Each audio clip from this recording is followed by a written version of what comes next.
News channel కు స్వాగతం. Reels కోసం బైక్ పై స్టంట్ చేస్తున్న పోక్రీలను స్థానికంగా ఉండే ప్రజలు వినూత్నంగా శిక్షించారు. బెంగళూరుకు సమీపంలోని తుమ్కనూరు నేషనల్ హైవే ఫ్లైఓవర్స్ ఓ యువకుడు తన స్కూటీతో స్టంట్ చేస్తూ ప్రమాదకరంగా నడిపారు. ఇది గమనించిన స్థానికులు యువకుడికి బుద్ధి చెప్పేందుకు ప్రయత్నించారు. ఫ్లైఓవర్ నుంచి స్కూటీని కిందకి పడేసి మరోసారి ఇలా చేయకుండా శిక్షించారు. ఈ వీడియో వైరల్ అవుతుంది.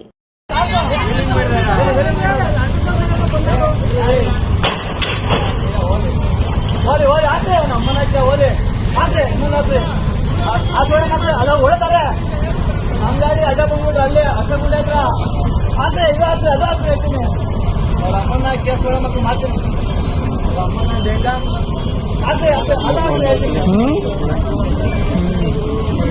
ನಾವು ಚೆನ್ನಾಗಿ ಓಡೋದು ಈ ಕಡೆ ಇದಕ್ಕೆ ಓಡೋಗರಲ್ಲ ಕೆಳಗಡೆ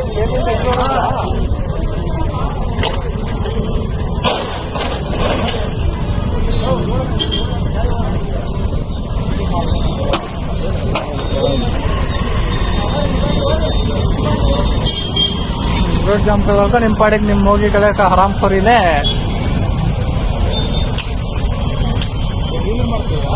ಮೀಟಿಂಗ್ ಮಾಡಿ ಆ ಗಾಡಿ ಬಿದ್ದವ್ರ ಗಾಡಿ ನಿಂತ ಇದೆ.